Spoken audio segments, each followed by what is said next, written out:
Is that?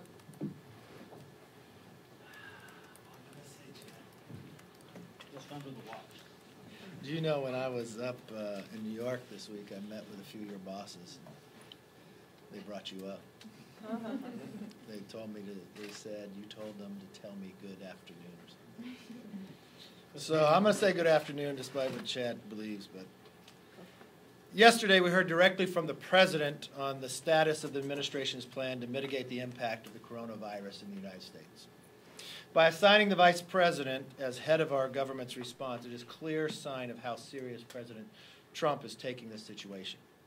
The strategic move will ensure coordination across the government and empower our health experts as they expand access to lab testing, screening, and work with industry on developing a vaccine and a treatment. Ensuring we have the appropriate resources is another key component of our response plan, which is why the congressional appropriation leaders are working on a bipartisan basis to appropriate the adequate amount of money needed. My office has also been actively engaged back in the district to ensure we have the most up-to-date information on the confirmed case in Solano County. What is certain here is that there's just no time for politics. Diseases don't know party lines, and I would imagine members of Congress would drop the partisanship to coordinate efforts on keeping our country safe. In 2014, when the country dealt with the Ebola crisis and there was a different president in the White House and a different majority in the House, my tone was exactly the same. I said, let's work on funding, remove red tape for the FDA, and let's tackle this epidemic head on. Today's Democrats, unfortunately, can't help but put politics over the country, and now what appears to be almost every single Democratic leader. From Nancy Pelosi to Chairman Nadler, now the Democratic presidential frontrunner, a senator, Bernie Sanders, chose to attack Pence's religion and spread misinformation on a vaccine that isn't even available yet. To my colleagues on the other side of the aisle attempting to seize this as a political moment, I simply say stop it. Stop it on behalf of the American public, stop it on behalf of the security of this country, and more importantly, on the health of all Americans. By this is who they are. They would rather attack the president's response to a crisis than work together to solve an epidemic. And it was confirmed by their Democratic frontrunner earlier this week. They would rather commend communism than defend democracy. And here's the fact. The prospect of socializing medicine like the one that Bernie praises would leave us with far less cures, which would dramatically limit our ability to mitigate the spreading of disease. I want to highlight what we have done when we were in the majority. In the last 5 years, we have been able to increase the funding for NIH and CDC by almost 40%. We are preparing ourselves for this day. One thing that we created, and we were in the majority 4 of those 5 years, on average, almost $2 billion increase year over year. Tom Cole led this and also created the Infectious Disease Rapid Response Fund, exactly for what we're dealing with today. We did not want this to come to fruition, but we wanted to be prepared for it. Just as the president taking that action of limiting the number of planes and from what countries to come into America. Many on the other side criticized him, but in hindsight, he was right in the timing to do it. I wish that we would see China's government be more open. It would help the rest of the world to be able to deal with our current situation. And the one thing I would say, looking at what Bernie Sanders is craving, a Castro-style health care, I would like to remind everybody of a Washington Examiner article in 2016 that explains the truth of a health care system in Cuba. A two-tier system where the haves, those were the foreign guests and the Cuban insiders like Castro and his cronies, experienced fine care. And the have-nots, that means everybody else, would have trouble even finding an aspirin. Members of Congress should be called out when they mislead the American public. That is why you'll see today Mario Diaz-Balart will be introducing a resolution condemning Sanders' comment, specifically for disregarding the history of what has happened in Cuba, the human rights abuses, the forced indoctrination, and the authoritarian actions on the policies of the communist Castro dictatorship in Cuba. It should go without saying that the American people deserve more. This is nothing more than a dereliction of duty, and I respect and expect all members to work together to put the public first, and of course, and foremost, their safety. Let's open it up for questions. Yes, sir. Last night, the president said that now is not the time to expand travel restrictions to countries like Italy and South Korea, where we're seeing rapid spreading of the coronavirus. Do you agree with that assessment right now, or do you think that, given that there's cases now in California where they don't know where the origin is coming from, that they should consider more travel restrictions? I know the president has always been forward-looking at this, and he gets the most up-to-date information. I would trust him on that judgment. He was right before on protection of America. He gets the update information, and we take that day by day to see where we need to be. Mr. Lee, Yes, sir. how is it partisan, and based on your remarks about what you said about the Speaker and others on the coronavirus, when the President, in his press conference last night, called the Speaker of the House incompetent? He called Chuck Schumer, the minority leader in the Senate, crying Chuck Schumer. Isn't there some partisanship going on his side as he attacks the Democratic leaders here in this institution? I don't believe so, because he was referring to a question and the basis of what those leaders have already said. And let me quote, Speaker Pelosi, the Trump administration has mounted an opaque and chaotic response to this outbreak. Schumer was going on requesting, after we requested money, just picking a whole nother number. You have Chairman Nadler. Unfortunately, all evidence indicates that the Trump administration preparation is dangerously inadequate. We will have our fourth briefing from the Trump administration of all members of Congress come tomorrow. I have been down to the Situation Room in a bipartisan, bicameral briefing of all. The President has continuing with his entire administration, never from a places of a partisanship, but for the idea that they would take it to that level right now, it harms the American public. And I think the President was making that case. Yes, sir. Seems like the most recent case in California, doctors did suspect that it could have been coronavirus, but because of the CDC's own limits in terms of requirements, traveling to China or being exposed to somebody knowingly that was traveling to an affected area, the CDC was limited in terms of how quickly it could respond and test this person. Should the CDC be looking at those requirements and potentially making changes to that? I would say the CDC is, and we learn something more about this, this coronavirus every day. And this is the point I would make. If China would have allowed our doctors and our scientists in earlier, the world would be safer. We requested it. We offered it. I know within the CDC they worked with the other doctors in China, but unfortunately when it comes to a level of political leadership there, they had denied us. They denied when it even started back early on, the signs what we found in November.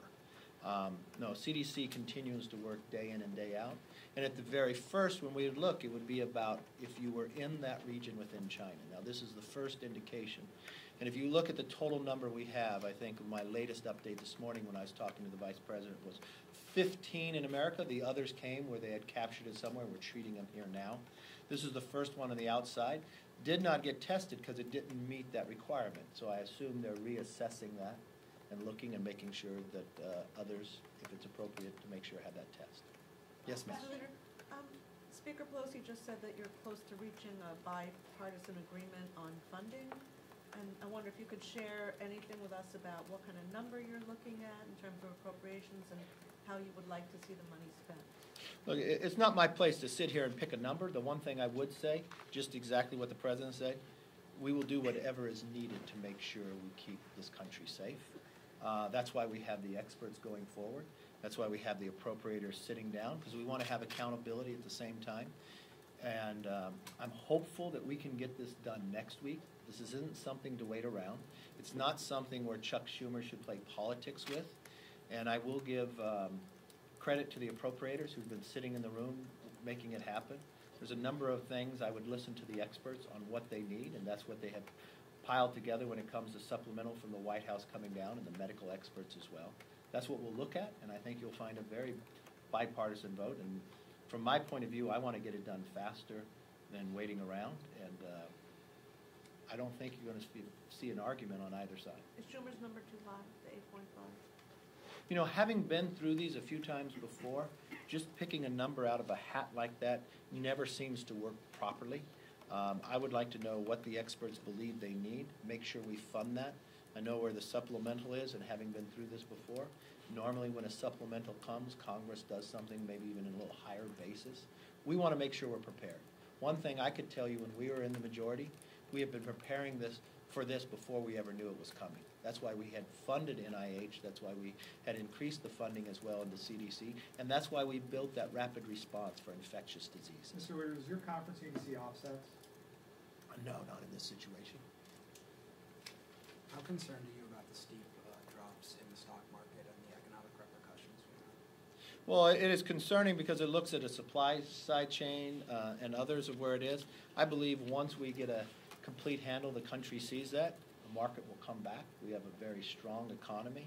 I watched one person speaking on CNBC this morning talking about some of that in other areas was a drop based upon who they think the Democrat nominee would be. It's a combination of others. But when we get back and we solve this problem, I think as a country we should take a deep breath and have a real discussion about the supply chain in America. Have we allowed too much to move out of the country? Are we reliant upon other countries to make sure our economy continues to move? And I think especially from those essential requirements we need from medicine, from minerals and others, we should look at that in a different basis and not have ourselves in this position again. Mr. Witter, FISA deadline coming up. You've got a variety of views in your own ranks about how this needs to be handled. What's your view? Attorney General is asking for a clean reauthorization in the Senate this week. What do you want to see? I want to see reforms to Title I. I know a number of members want to see that as well. I have reached out to Steny Hoyer. We're working together along with Judiciary Committee and the Intel Committee. I know that the Democrats had to pull their bill yesterday. I think anything that moves within FISA should be bipartisan. There is a need for reauthorization, but there is a great need for reforms. And I think in Title I is the critical section that it needs, and everybody understands that as well. This can get done. Unfortunately, that the majority party has been spending the vast majority of their time on impeachment and investigations when they should have been focusing on this as well. But I think having done that, we've learned a great deal about Title I and the reforms needed to protect American citizens. What specifically in Title I? Can you lay that out in detail? We have a number of amendments. I won't walk you through today, but we're talking with the What are the Democrats. concerns that Republicans have after the experience in 2016? I mean, what's in there right now that's problematic for you? I don't want to see abuse of the system along to American citizen. I don't want to see it used for political basis. We've had reports back, even from our own Justice Department, about the misuse within the FISA court. So how can we have some check and balances that this never happens again? I mean, I think all Americans would want that, and that's what we're having discussions about right now. Can it get done before March 15th, the deadline? Oh, yeah, there's a will, there's a way. We have laid out a number of amendments that we see that could be, and we were prepared yesterday for the markup to offer those amendments, to improve the bill, to move forward. It was the Democrats who decided to pull it back. Steny Hoyer has worked on this issue before, has worked it through when he was in the minority working with the Republicans as well. I believe we can work together to improve and make sure we have those reforms to protect American citizens, at the same time protect us from any foreigners who seek to do us harm. Would it be appropriate to add FISA to the coronavirus stuff? No. I do not think coronavirus should be added to anything. It should be standing on its own, and it should move just like that, and it should move fast. I think a real sign of not playing politics with it, making sure both sides are working together, and making sure the American public has the resources they need to combat this, just as the President has requested. Are you concerned that the administration has eliminated some positions dealing with infectious disease? They eliminated the NSC position and also, I think, have scaled back CDC epidemiology around the world? NIH and CDC have more money from this administration than they had from the past administration.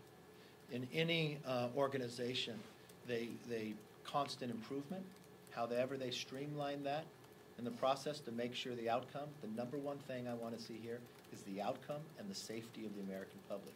That's exactly what the president is looking for as well. That's why he has provided them more money and being prepared for this situation.